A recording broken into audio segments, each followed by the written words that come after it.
എന്ന കണ്ടസ്റ്റൻറ്റിനെ പറ്റി പറയാനാണ് വീഡിയോ. ആക്ച്വലി ആര്യൻ അവിടെ കളിക്കുന്ന ഒരു ഗ്രൂപ്പ് കളിയാണ്. ഗ്രൂപ്പിസം എന്താണെന്ന് ചോദിച്ചാൽ ആര്യൻ്റെ ആറ്റിറ്റ്യൂഡിനകത്തുണ്ട്. ആൻഡ് ആര്യൻ ഒരു ജെനുവിൻ ആണെന്നാണ് ഞാൻ ആദ്യം വിചാരിച്ചത്. ആര്യൻ അറിയാത്തൊരു കാര്യമുണ്ട്, ജിസേൽ ആര്യനെ ചതിക്കുകയാണ്. ജിസേലിനെ ആര്യൻ ശരിക്ക് ഒരു ബൂസ്റ്റപ്പ് ചെയ്യുന്നുണ്ട്. പക്ഷേ എനിക്ക് ഈ രണ്ടുപേരുടെ ആറ്റിറ്റ്യൂഡിൽ നിന്ന് മനസ്സിലായത് ജിസേലും ആര്യനും തമ്മിൽ ചതിക്കുകയാണെന്നൊരു ഡൗട്ടുണ്ട്. നമ്മളെന്തായാലും പൊട്ടരാവാൻ പോകണ്ട. അവിടെ ഒരു പ്രണയനിലായുമില്ല, അത് പ്രണയമൊന്നുമല്ല, താൽക്കാലികമായ ഒരു ആശ്വാസമാണ്. ആര്യൻ്റെ ഒരു ലെവലിന് ആര്യൻ ഒരിക്കലും ജിസേലിനെ പോലെ ഒരാളെ ചൂസ് ചെയ്യത്തില്ല. അതെന്താണെന്നൊന്നും എന്നോട് ചോദിക്കേണ്ട. എനിക്ക് മനസ്സിലായ ഒരു കാര്യമാണ്, ആര്യൻ വളരെ സെൽഫിഷാണ്.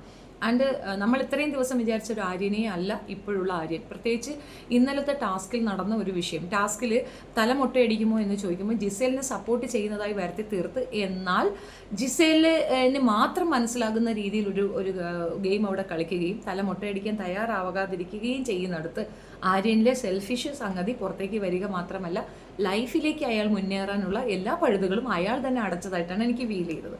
ആൻഡ് ദെൻ ഇന്നത്തെ എപ്പിസോഡിൽ അയാൾ കാണിച്ച ഒരു ആറ്റിറ്റ്യൂഡ്, മറ്റൊരാളുടെ വേദനയിൽ ചിരിക്കാൻ കഴിയുന്നത് അത്രത്തോളം മനസ്സിൽ ചെകുത്താനുള്ളവരാണ്. അത്രയും മൃഗീയ ദുഷ്ടശക്തി ഉള്ളിലുള്ളവർക്ക് മാത്രമേ മറ്റൊരാളുടെ വിഷമത്തിൽ ചിരിക്കാൻ സാധിക്കുള്ളൂ. നമ്മൾ ശത്രുക്കളുടെ പോലും വിഷമത്തിൽ നമ്മളൊരു പരിധിയിൽ കൂടുതൽ എൻജോയ് ചെയ്യാൻ പാടില്ല എന്നുള്ളതാണ്. അത് ശൈത്യ എന്ന് പറയുന്നത് അതിനകത്തുള്ളൊരു കണ്ടസ്റ്റൻ്റ് ആണ്. അവർക്ക് നിങ്ങൾക്കുള്ള അതേ റൈറ്റ്സ് ഉണ്ട്.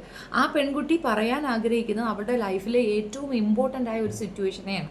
അതും ഈ ഒരു പ്രോഗ്രാമിലേക്ക് വരാൻ വേണ്ടിയിട്ട് എത്ര കഷ്ടപ്പെട്ടിട്ടുണ്ട് എന്ന് നമ്മൾ അതിനകത്തുള്ള മറ്റൊരാൾക്ക് പറഞ്ഞു കൊടുക്കേണ്ട ആവശ്യമില്ല. ഇപ്പോൾ ആര്യനായിരുന്നാലും അതിലുള്ള ഓരോ വ്യക്തികൾക്കും ഈ ഒരു ഷോയിലേക്ക് വരാൻ ഒരുപാട് കടമ്പകൾ കടക്കേണ്ടതായ ആവശ്യകതയുണ്ട്. ഒത്തിരി ഇൻ്റർവ്യൂസ് ഉണ്ടാവും, ഒത്തിരി ഓഡിഷൻസ് ഉണ്ടാവും. ഇതൊക്കെ കടന്നാണ് പുള്ളി അവിടെ എത്തിയിട്ടുള്ളത്. അതേപോലെ ഒരു കടമ്പ കടന്ന് അവിടെ എത്തിയിട്ടുണ്ടെങ്കിൽ അവരുടെ ലൈഫിലെ ഏറ്റവും ഇമ്പോർട്ടൻ്റ് ആയിട്ടുള്ള ഈ ഒരു ഷോയ്ക്കകത്ത് അവർ പറയാൻ ആഗ്രഹിക്കുന്ന അവരുടെ ലൈഫിനെ ബേസ് ചെയ്തിട്ടുള്ള അത്രയും ഇമ്പോർട്ടൻ്റ് ആയ ഒരു സംഗതിയെ വളരെ കളിയാക്കിക്കൊണ്ട് വളരെ വൃത്തികെട്ട രീതിയിൽ അതിനെ വളരെ മിസ്ലീഡ് ചെയ്യുന്ന രീതിയിൽ ആര്യൻ ബിഹേവ് ചെയ്തത് വളരെ മോശമാണ്. ആര്യൻ്റെ കൂടെ സപ്പോർട്ടീവായിട്ട് ചിരിച്ചവരൊക്കെ തന്നെ ആ കാറ്റഗറിയിലുണ്ട്. അതിൽ ശാരിക മഹാവൃത്തികേടാണ് കാണിച്ചത്.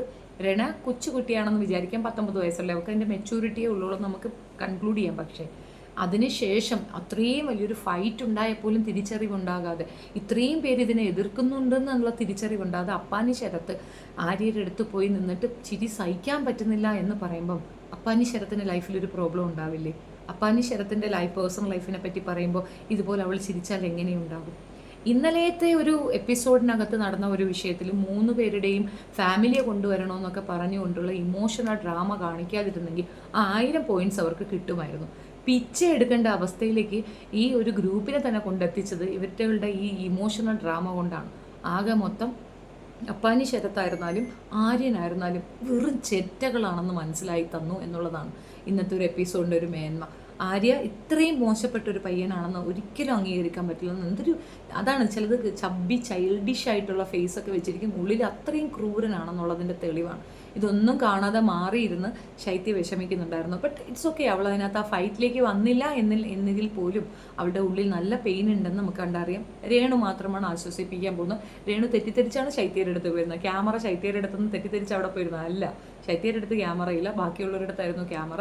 എനിവേ ഈ ഒരു ഇതിനകത്ത് എനിക്ക് മനസ്സിലായ ഒരു കാര്യം, ശൈത്യ അല്ല അതിൻ്റെ ഇമ്പോർട്ടൻറ്റ് തിങ്, അവരുടെ ആ ഒരു സിറ്റുവേഷൻ അതിനെ കളിയാക്കിയ ബാക്കിയുള്ളവരാണ്. അത് എടുത്ത് ബഹളം വെച്ചത് അഭിലാഷാണ്. ഉടനെ അഭിലാഷിനെ ചെരുപ്പെടുത്തെറിയുന്നുണ്ട്. എന്തും ചെയ്ത ശേഷം ഒരു സോറി പറയാം എന്നുകൂടെ ആര്യൻ പഠിച്ചു വെച്ചിട്ടുണ്ടെന്ന് തോന്നുന്നു. ആര്യൻ്റെ ആ ബിഹേവിയർ അതും വരുന്നുണ്ട്. ഒരു കാരണവശാലും അംഗീകരിക്കാൻ പറ്റാത്ത വളരെ വലിയ തെറ്റാണ് ആര്യൻ ചെയ്തിട്ടുള്ളത്. ചിലപ്പോൾ വരും ദിവസങ്ങളിൽ പറയുന്ന നമ്മുടെ മോഹൻലാൽ വന്നിട്ട് അതെന്തെങ്കിലും ക്ലാരിഫൈ ചെയ്യുമായിരിക്കുമെന്ന് തോന്നുന്നു. പിന്നെ കൂടെ ജിസേൽ ഉണ്ടെങ്കിൽ അനുമോളിനെ എന്ത് തോന്നിവാസവും പറയാമെന്നും പിന്നീട് കിച്ചണിൽ പോയി അനുമോളെ കോംപ്രമൈസ് ചെയ്യാം എന്നും പറയുമ്പോൾ വളരെ വൾഗറായ ഒരു പ്ലേ കളിക്കുകയാണ് അയാളെന്ന് എനിക്ക് തോന്നുന്നു. നിങ്ങളുടെ അഭിപ്രായം കമൻറ്റിൽ രേഖപ്പെടുത്തുക. വീഡിയോ ഇഷ്ടപ്പെടുകയാണെങ്കിൽ ലൈക്ക് ചെയ്യുക, ഷെയർ ചെയ്യുക and subscribe my channel. Thank you.